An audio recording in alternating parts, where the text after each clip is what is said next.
Akala nyo ba?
administration, you fucking whore of a government.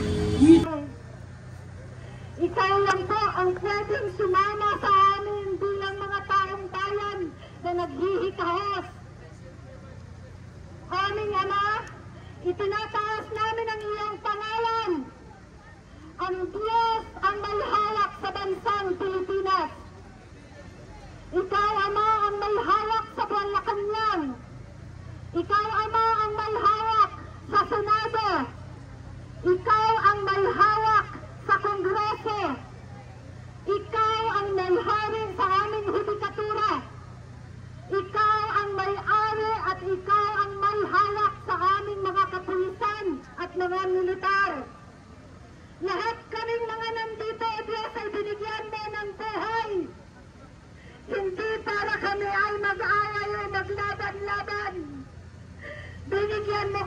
buhay upang luwalhatiin ang iyong pangalan. Binigyan mo kami ng buhay para kami ay magmahalan. Pero nakikita mo, O Diyos, ang hinagpis ng bansang Pilipinas. Nakikita mo ang hinagpis ng bawat isa na nandirito. Sa gabing ito, O Diyos, inaalay namin ang aming mga sarili. Tingnan mo ang aming mga puso. Pagkos bigyan mo ng pagmamahal ang aming mga puso. Lalong-lalo na ang mga kapulisan na nandito kasama namin. Ipadama mo sa kanila, O Diyos, ang kasakitan ng puso ng mamamayang Pilipino. Ipaintindi niyo sa mga kapulisan, O Diyos, na hindi kami pumunta dito para manggulo sa bansa. Pagkos pumunta kami dito para maiayos ang bansang Pilipinas. Holy Spirit, we ask you, surround this place with your presence. We rebuke the spirit of violence. We rebuke the spirit of rebellion. We rebuke the spirit of those who are ordering for anybody who is here to be imprisoned in the name of Jesus. Wala pong nabibilanggo na kahit isa sa mga nandarito ngayon. Dalangin namin, O Diyos, na inok, samahan mo kami sa araw na ito. Let the victory belong to you, O God. Let the victory belong to you, Father. Hindi sa amin, hindi sa kahit sinong grupo, hindi sa kahit sinong tao, kundi ang pangalan mo ang maluluwalhati sa araw na ito. Nandito kami, O Diyos, umiiyak sa'yo dahil kailangan namin ng tulong. Kailangan namin ng iyong habag para sa bansang Pilipinas. Father, you see the suffering of the Filipino people. Father, you see, Father God, kung paano kami ninakaya ng aming mga leader, O Diyos. Ikaw ang nakakakita sa lahat ng puso ng aming mga leader.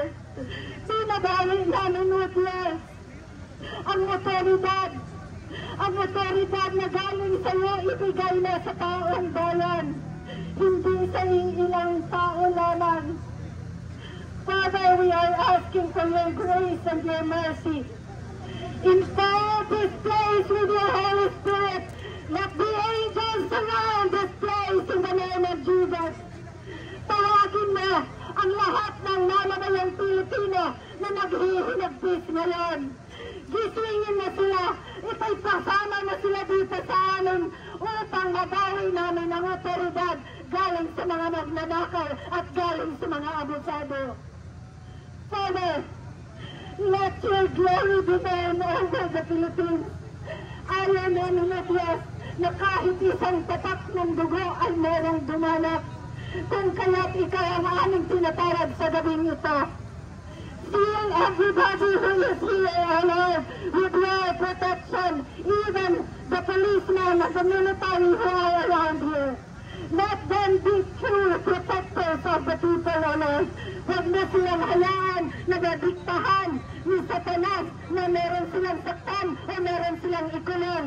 Dahil lahat kami na nandito ang nais lamang bawiin ang otoridad na dapat para sa taong bayan. Father, we ask for your favor and for your grace. We ask that you forgive us as Filipino people sa aming pagkukulang sa iyo. Hayaan niyo po na ang bawat isa na nandito ay magtitiwala sa iyong kapangyarihan upang mabago ang aming bansa. Hayaan niyo po, Diyos, na ang bawat isa sa amin ay magbabago ang aming pananaw sa Pilipinas at mamahalin namin ang bansang Pilipinas. Ngunit, we will hate sin. We will hate corruption. We will hate greed. Dahil ito ang nagpapasuka sa iyo. Father, we are asking for your grace. Lord, right now, let your angels surround this place. We are calling, Father God, for your angels and your Holy Spirit to surround this place. Father, in the name of Jesus, I speak upon our policemen and our military men. Let them be with the people, oh Lord God. Let them hear the cry of the heart of the Filipino people. And let them see that we want peace and we want progress. Father God, maraming salamat dahil pinagbubuklod na kami mga Pilipino. Hindi kami pula, hindi kami berde, hindi kami dilaw, hindi kami puti, hindi kami itim, hindi kami pink. Kami po ay kayumanggi. Binigyan mo kami ng otoridad dito sa Pilipinas upang ito ay aming iaalay sa iyo. Father, thank you so much. Let peace surround this place, O Lord God. Let peace surround this place, and let victory be ours. Let victory belong to Jesus, and let victory belong to the people of the Philippines. We are yours. We are yours, O Lord, and the Philippines belongs to you. We glorify your name, and we declare, Thy will be done over the Philippines. Lahat ng mga nag-abuso sa bansang Pilipinas, lilipulin mo, O Diyos. Hindi kami ang lilipol sa kanila, kundi ikaw mismo, O Diyos, ang nagdidisiplina sa kanila. Discipline them, O God, and cause it that they are going to bow down and be humble. In the name of Jesus. Maraming salamat, Lord, sa victory na binigyan mo sa amin sa araw na ito. Kami ay umaasa, Diyos, na lahat ng sambayanang Pilipino ay magkakaisa, O Diyos, na ang tanging direksyon na titingnan namin ay ang direksyon na ibinibigay mo sa amin. Let the Philippines be the head and not the tail. And right now, we cancel ang lahat ng utang ng Pilipinas, O Diyos. Bibigyan mo kami ng leader na tutulungan kami upang mabayaran ang lahat ng aming mga utang bilang bansa at ang aming bansa ay magiging prosperous. Thank you so much, Lord, because you are good. And we will stay here because you are our protector. You are our defender, O God.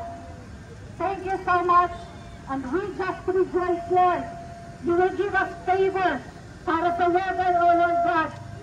We gave you our adoration, O Lord. And we just thank you because you answer our prayer. Thank you. In Jesus' name. Amen.